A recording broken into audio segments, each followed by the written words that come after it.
दोस्तों आज हम जानेंगे आप म्यूचुअल फंड में कैसे इन्वेस्ट करोगे धन के through and direct and regular mutual fund में क्या अंतर है वो जानेंगे इस वीडियो पर। तो पहले आपको धन में आ जाना है, देन यहाँ पर इस म्यूचुअल फंड वाले ऑप्शन पे करना है दोस्त क्लिक। जैसे ही आप यहाँ पर क्लिक करोगे ना तो यहाँ पर बहुत सारे म्यूचुअल फंड स्कीम मिल जाएगा। इनमें से कोई भी एक म्यूचुअल फंड स्कीम में अगर आप इन्वेस्टमेंट करने का सोच लिया आपने मान लो, तो उस म्यूचुअल फंड स्कीम में करना है क्लिक, ठीक है। यहाँ पर देन यहाँ पर देख सकते हो बहुत सारे म्यूचुअल फंड स्कीम है। किसी में आप 100 रुपीज़ से भी SIP कर सकते हो एंड किसी में आपको 500 रुपीज़ से भी SIP करना होगा, किसी में 250 रुपीज़ से भी SIP करना होगा। तो आप 100 रुपीज़ से SIP स्टार्ट कर सकते हो दोस्त, ठीक है। देन यहाँ पर कहा जाए तो कैसे इन्वेस्टमेंट करना है, तो किसी में भी क्लिक कर लेते हैं हम। जैसे ही हमने किया क्लिक, देन यहाँ पर देख सकते हो इन्वेस्ट नाउ का एक ऑप्शन दिख रहा है, इसमें करना है हमें क्लिक। जैसे हमने क्लिक किया देन यहाँ पर देख सकते हो डीमेट का एक ऑप्शन है एंड SOA का एक ऑप्शन दिख रहा है, ठीक है। तो दोनों में से कोई भी एक सिलेक्शन कर सकते हो। डीमेट फॉर्मेट में लेने से क्या होता है, इन फ्यूचर अगर आपको म्यूचुअल फंड को प्लेजिंग करना है तो उसका बेनिफिट मिलता है, ठीक है। SIP का ऑप्शन है, यहाँ पर 1 टाइम का है। अगर आप SIP कर रहे हो तो यहाँ पर अमाउंट डालना है, फिक्स डेट डालना है, देन इन्वेस्ट एज SIP का ऑप्शन में क्लिक करना है, देन बैंक से आपका पैसा पे कर देना है, ठीक है। तो आप SIP या फिर लमसम इन्वेस्टमेंट बहुत ही आसानी से कर सकते हो म्यूचुअल फंड में।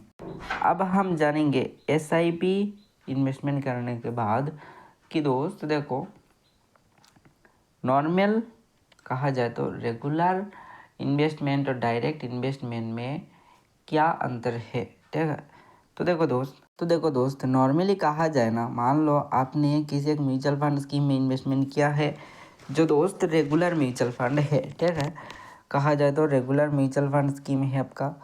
तो उसमें क्या है कि आपने 1 लाख रुपीज़ डाला, देन उसके बाद मंथली आप 10,000 रुपीज़ करके डाल रहे हो एंड यहाँ पर इंटरेस्ट रेट जो है आपका 11% है पर ईयर्स एंड यहाँ पर 30 ईयर्स के लिए आपने डाला। तो यहाँ पर देख सकते हो कितना यहाँ पर आ जाता है, ठीक है। तो देखो यहाँ पर 2,61,00,000 के आसपास आपको टोटल रिटर्न मिलता है 11% में, ठीक है। मान लो वो आपका रेगुलर म्यूचुअल फंड स्कीम है, ठीक है। ईयरली बेसिस का इंटरेस्ट रेट भी देख सकते हो यहाँ पर। बट देखो दोस्त यहाँ पर क्या है कि आपको प्रॉफिट तो हुआ है, ठीक है। बट आपने मान लो डायरेक्ट म्यूचुअल फंड में स्कीम में इन्वेस्टमेंट किया होता और 12% करके रिटर्न मिलता, क्योंकि रेगुलर म्यूचुअल फंड में 1% तो चार्जेस ही होता है, ठीक है। एजेंट का चार्जेस होता है। रेगुलर म्यूचुअल फंड मीन्स दोस्त क्या है कि देखो अगर आपका नॉलेज कम है, बहुत ज़्यादा नहीं है, बट आप चाहते हो कोई एक एक्सपीरियंस एडवाइज़र के थ्रू इन्वेस्टमेंट करना, कोई एजेंट के थ्रू इन्वेस्टमेंट करना, तो वो ऑब्वियसली उनका भी तो एक कमीशन लेगा ही ना दोस्त, ठीक है। तो उनका कमीशन भी चार्ज किया जाता है AMC के थ्रू, ठीक है। देन उसके बाद वो चार्जेस आपसे लिया जाता है और उसे प्रोवाइड किया जाता है, ठीक है।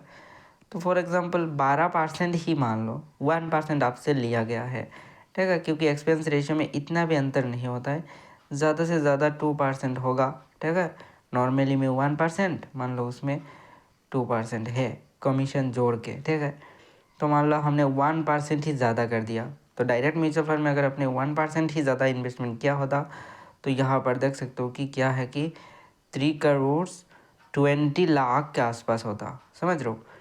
कहा 260 करोड़ एंड यहाँ पर देख सकते हो, तो लगभग कहा जाए दोस्तों तो 60 लाख के आसपास तो आपका कमीशन कौन खा गया, आपका एजेंट खा गया।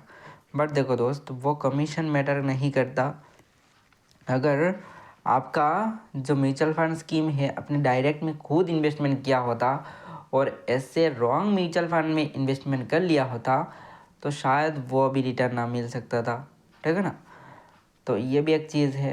तो अगर आपका नॉलेज है तो फिर आप बहुत ही आसानी से इन्वेस्टमेंट कर सकते हो, अगर नहीं है तो एडवाइज़र के साथ कर सकते हो।